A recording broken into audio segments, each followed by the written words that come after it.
Мари Луиза. Хэрв та зөвшөөрвөл би асуултаа Библийн Гитлэл номын 5 дугаар бүлгийн Ишлэл 22, 23 мөн 6 дугаар бүлгийн Ишлэл 9, 12-оос тавих гэсэн юм. Та үүнийг зөвшөөрсөн болов уу? Миний ойлгож байгаагаар Мосе бол Бурханаас сонгогдсон хүн байсан. Бурхан хүч чадлаараа өөрийгөө түүнд харуулж ард түмнээ аврахаар түүнийг сонгосон. Эзэн түүнд фараонтай ярихад нь туслахаар дүү Ароныг мөн хажууд нь туслагчаар өгдөг. Мари Луиза эхчээ. Бурхан Мосед ард түмнээ чөлөөлүүлэхээр тэдэн рүү ярих тушаалыг өгөх тэр үед Мосегийн итгэл үнэмшил нь бага байсан уу? Энэ үед Мосегийн итгэл Авраамийн итгэлтэй ижил байсан уу? Учир нь Ишлэл 22-т бичигдснээр Мосе эзэнд эргэж "Өө эзэн, та яагаад энэ ард түмнийг ийм гайд учруулав? Та юунд намайг явуулсан юм бэ?" гэсэн байдаг.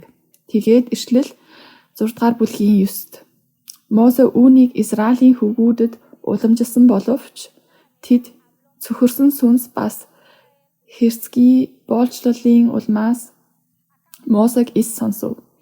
Эзэн Мосед явж Израилийн хөвгүүдийг нутгаасаа явуул гэж Египтийн хаан фараонд хэлгэв. Гэвч эзний өмнө Мосе үзэх тун Израилийн хөвгүүд намайг сонсохгүй байхад фараон намайг хэрхэн сонсох билээ? Би чин ам хагараагүй хүн гэж бичигдсэн байна. Итгэлийн эгч Мари Луиза, хэрв миний бодол буруу бол намайг уучлаарай. Энэ ишлэлд эзний түүн тушаасан зүйлд итгэл багтай мэд байдал Мосегийн хариултанд харагдаж байна уу? Аль эсвэл итгэл үнэмшил нь энд дутагдсан байсан уу? Энэ нь түүний итгэлгүй байдал байсан уу?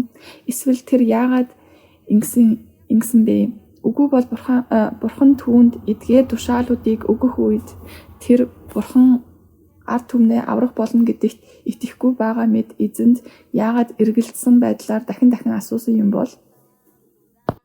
Энэ нь тийм биш. Мосе хизээж эргэлзээгүй. Түүний итгэл нь ч бас бага байгаагүй.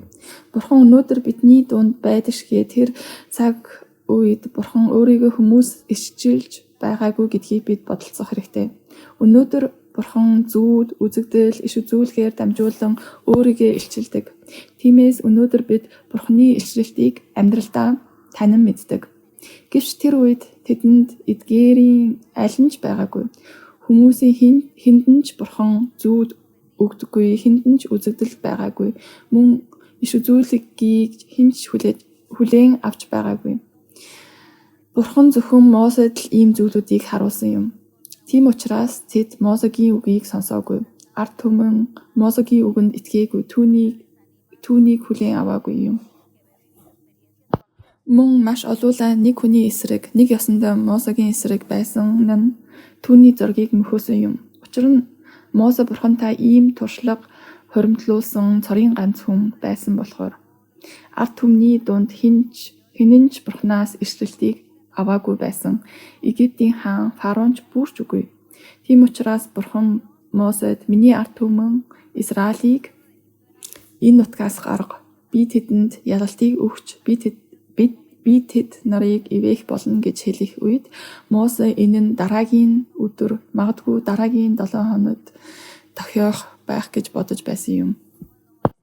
Гэвч Израилийн ард түмнийг Египтээс гаргахад хэцүү, Египтээс гаргахын тулд олон золиослол, хүнд хэцүү мөчүүд, сорилтуудтай тулгарна гэдгийг бурхан Мосед тайлбарлаж өгөөгүй.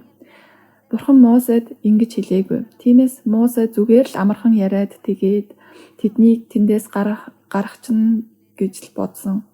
Гэвч Мосе ард түмний айсан зүрх зориггүй байгааг нь хараад өөртөө эргэлзэж эхэлсэн юм. Тэд Мосед "Би Египтээс гарахыг хүсэхгүй байна. Бид энд үргэлжлүүлэн амьдармаар байна" гэж хэлдэг. Хөөрхий бүх ард түмний эсрэг ганцаараа байсан Мосе тэгэхэд юу хийсэн бэ? Тэр эзэнд гомдолсон. Тэр гомдлон "Эзэн минь, та намайг юуны тулд тэдэн рүү илгээсэн хэрэггүй? Та надад ард түмнээ гарав гэж хэлсэн би ард түмэнд үүнийг дамжуулан хэлсэн боловч тэд намайг үгүйсгэж надад итгэсэнгүй гэдэг. Ийм л зүйл тэр үед болсон юм. Мосед итгэх ариун сүнсний тусламж, дэмжлэг тэдэнд байгаагүй. Тэд итгэхийн тулд олон гайхамшгуудыг үзэх ёстой болдог. Фараон хаан ч мөн адил Мосе олон гайхамшгуудыг үзүүлэх ёстой болдог. Египтэд энэ бүх дахлууд ирдэг. Миний бодлоор 10 гаруй дахал байсан билүү. Тэгсэн ч Фараон энэ бүхэнд итгэхийг хүсдэггүй. Гол цус болж яс мэлхий манан харанхуй гэх мэт та нар санаж байна уу? Бүх зүйлийг сүйтгэсэн мөндрийг оруулдаг. Тэгсэн ч Фараон энэ бүхэнд итгэхийг хүсдэггүй. Израилийн ард түмэн ч бас адил итгээгүй. Учир нь тэдэнд Бурхны сүнс, ариун сүнсний ишлэл байгаагүй юм. Харин бидэнд эзний сүнс тусалдаг. Учир нь тэр бидний зүрх сэтгэл байж бидэн рүү ярьдаг.